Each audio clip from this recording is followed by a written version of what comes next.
film. But who sat down and picked out that melody, first of all? All of the brothers, you created Barry, it together, myself, the three of and you. Morris. Yes. We created all the melodies. But you know, because we are songwriters, I mean, we've written many songs, you know, not just for ourselves, you know, Barbra Streisand, Woman in Love, and Chain Reaction, and all of those songs, and Islands of the Stream. So they're all different styles of music. So in a sense, it was like writing Heartbreaker for Dionne Warwick. You know, you go from one artist to the other, and it's, you know, you get this, and then there's If I Can't Have You, which was in this as well.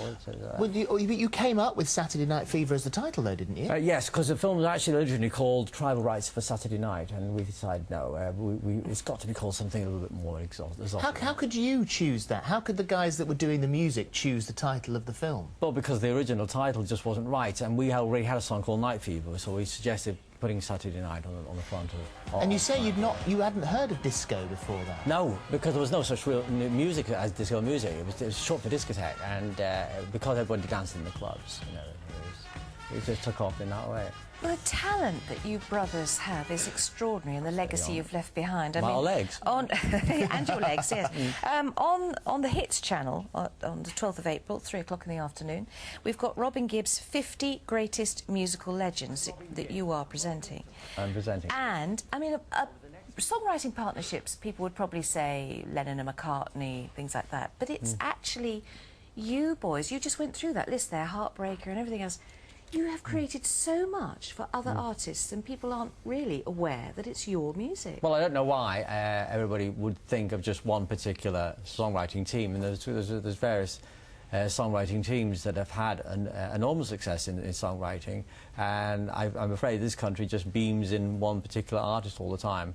And the fact is that we haven't just written for ourselves, we've written for many, from Barbra Streisand, Diana Ross, and but the music you boys created is vast, as you say, different styles for all these different people. Yes, right. And when was the first time you all sat down as brothers, and what was the first thing you wrote together? A song called The Echo of Your Love when we were about 8.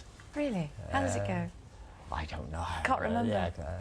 But I mean, the last thing that we had, in Destiny's Child did Emotion into the one that was... recording different artists has always been a great sort of... I think that's the key. If you want to have a #1, ask the boys to write it for you. Well, how easy is it now for songwriters to write in the way that you guys did? Can you do it that way now? I don't know. I can't speak for other people because you know, we're living in a different... we loved writing, but a lot of people don't write their own songs now. They depend on other writers. And of course, my energies I've channeled into other fields now. I mean, I'm now president of English Heritage, and one of my key campaigns at the moment is the campaign for Bomber Command, who were very instrumental in the air war for Great Britain, and for the freedom of Europe in general, including Germany, and a recognised memorial for them. Yes, after 63 years. Yes, they have been forgotten. I heard that. Young men who laid down their lives for this country and Europe, including Germany, making Germany actually a strong democratic country, as well as our own, and the freedoms we enjoy today. What we want is the government to recognise them after 63 years and have a permanent statue in the central part of London. Because we see war memorials everywhere, and if we forget... And Americans actually are very free to celebrate their part in the war in Europe, the air war in Europe, in the middle of Washington. The difference is they charged us for that war, and then we only paid it off last year, and that was a cover charge. But you know, they're very that was decided in the air, that war. Yeah, you mentioned heritage, and we know a little bit more about you from last night, funnily enough, because we all spent an evening together, which was lovely, recording a programme which will go out sometime in April. It's a new series of Mr. and Mrs. that Fern and I have done. You were very kind to show us around your house. We've seen the inside. You've got a beautiful 10th century house with gorgeous statues. It's a wonderful, wonderful place. But also, we did get the opportunity to have a chat about... We saw the bedroom too. But yeah, we've had a look. So we'll show you a little clip of what... yes, we sort of have a bit of a hint of statues and your lovely wife, Edwina, here in this clip, which we'll show you, which we recorded last night. If you were to turn a big chunk of marble into a statue of Edwina, where would you mount it?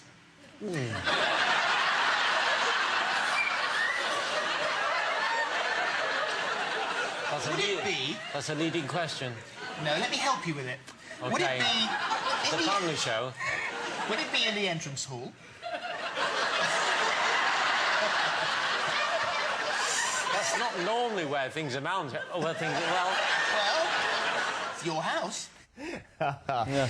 Which was a great night last night. It was lovely. We loved it. And thank you for coming to play as well, because that's not normally the kind of show that we would associate with you and Dweena, but you were kind enough to come. Well, you know, it was a good cause, and raising money for a children's charity is very close to our hearts. And we didn't win, obviously, but we were able to raise £5,000 for a children's hospice, which was a great thing on the Isle of Man, and it's where we were born.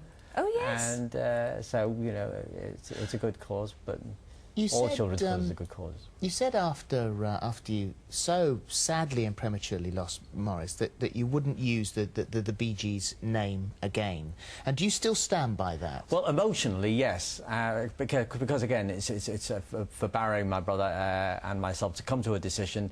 If we should ever decide to perform and record together, whether or not we use that name is still, I mean, it feels like a long time. It's 5 years. It's still emotionally debatable whether we should, just actually keep that in history as with Morris, and just be me and Barry together if we should do something. But then we don't know. We could change our minds in 2 months, in 6 months. When the time feels right. When the time feels right, exactly right. It just has to feel right emotionally with us. Well, that programme that Fern was talking about, the hits on the 12th of April, it is, as you say, it's the music legends since the 1960s. We won't, I think we'll spoil it by saying where the Bee Gees actually come in that programme, but it is pretty high, I feel. It is. I think it was #1 on. Oh, you said it! Well, because I think it's been broadcast, that's why. Has it? Oh, I wasn't going to spoil it, but there you go. So we can actually say it because it has been broadcast, but yes, it was nice. I presented the show, and it was a nice surprise. They did it one for the radio and one for the video. I think the radio one's gone out, but I'm not entirely sure the telly one has. But anyway. Super. Thank you. Thank very you. much It's a great indeed, pleasure. Robin. Lovely Great to see you again. Thank you. So we'll see you tomorrow then, probably. We will. Yeah, we're spending so I'll much see you at time my together. house tomorrow. Yeah, well. Here's your chance to win something the whole family can enjoy. Thousands of pounds in cash and a high-tech stash.